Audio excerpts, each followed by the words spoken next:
Be Wealthy and Smart, episode 1507.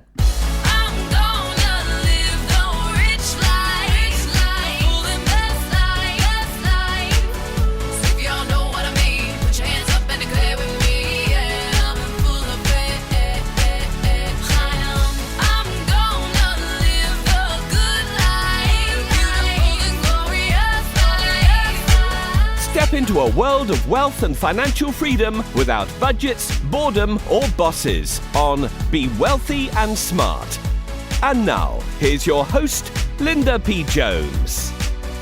Welcome to Be Wealthy and Smart. I'm Linda P. Jones, America's Wealth Mentor, empowering women and men worldwide to financial freedom.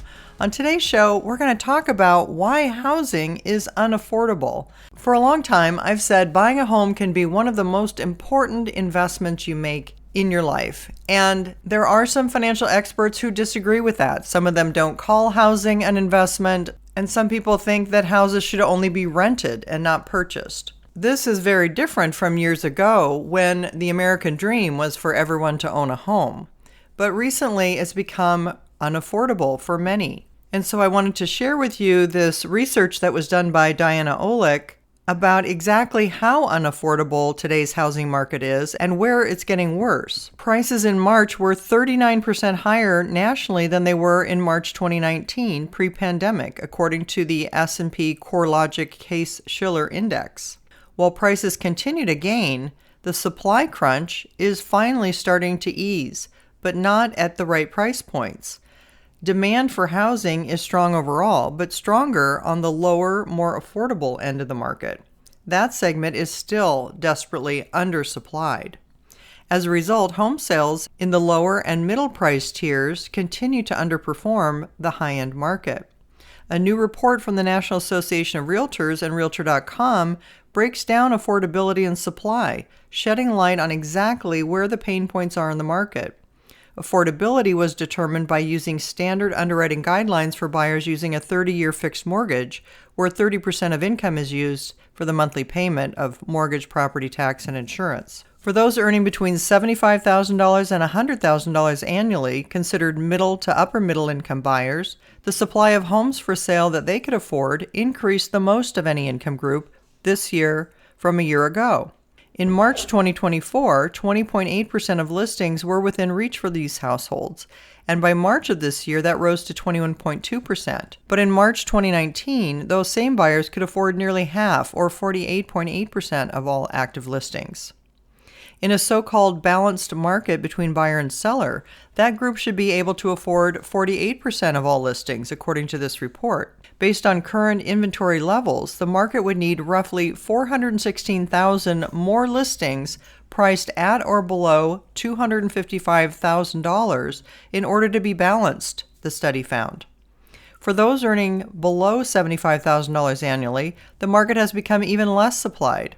A home buyer with a salary of $50,000 could afford just 8.7% of available listings in March, compared with 9.4% in March of 2024 and 27.8% in March of 2019.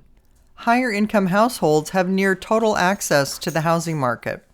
Home buyers earning $250,000 or more can afford at least 80% of home listings. Danielle Hale, chief economist at Realtor.com, said, "Shoppers see more homes for sale today than 1 year ago, and encouragingly, many of these homes have been added at moderate income price points. But as this report shows, we still don't have an abundance of homes that are affordable to low and moderate income households." Hale added that progress in inventory hasn't been uniform across the country, saying gains have been concentrated in the Midwest and the South. While the report is a national snapshot, all real estate is local. Markets in the Midwest, like Akron, Ohio, St. Louis, and Pittsburgh, are considered balanced, with enough supply to meet demand. Others have met significant strides, adding more affordable listings, but still shy of meeting demand. These include Raleigh, North Carolina, Des Moines, Iowa, and Grand Rapids, Michigan. More than 40% of the nation's 100 largest metropolitan markets, however, are still struggling. These include Seattle and Washington, D.C., while the supply of affordable homes has increased in both markets. Households still need to earn more than $150,000 a year in order to afford even half of the homes available. Other markets that have been overheated are finally cooling off. Austin, Texas, San Francisco, and Denver have seen a substantial increase in the supply of affordable homes. They now surpass pre-pandemic levels. It tells us that with the right mix of new construction, market shifts, and the local policy efforts, even some of the most challenging markets can start to bend toward balance, according to the report's authors. And then there are markets that are just getting worse. Many of these are in Southern California, including Los Angeles and San Diego. New York City also falls into that category. The report cites several factors for this, including decades of overbuilding, a limited supply of buildable land, high construction costs, restrictive zoning laws, and fast in-migration. Home builders are trying to put up more affordable homes, but their costs are high and could go even higher amid tariffs and new immigration policies. Single-family housing starts in March were nearly 10% lower than the same month a year prior. So again, a lot of the housing affordability is in the nation's 100 largest metropolitan areas, where 40% are struggling with a lack of affordable housing. And it's really impacting the lower and middle price tiers, where home sales continue to underperform the high-end market. So thanks to the National Association of Realtors and Realtor.com, we get to see and understand a little bit more about why housing is unaffordable, and hopefully we can make some strides to rectify this in the future. If you haven't yet subscribed to Be Wealthy and Smart, hit the subscribe button and you'll be notified as soon as new podcasts are available. And all of my podcasts are on my website at lindapjones.com/podcasts. And while you're there, sign up for my weekly newsletter for more wealth tips for your financial freedom. That's all for today. Until next time, live the good life and be wealthy and smart. Thank you for listening to Be Wealthy and Smart with Linda P. Jones. Share the wealth and tell your family and friends about the show.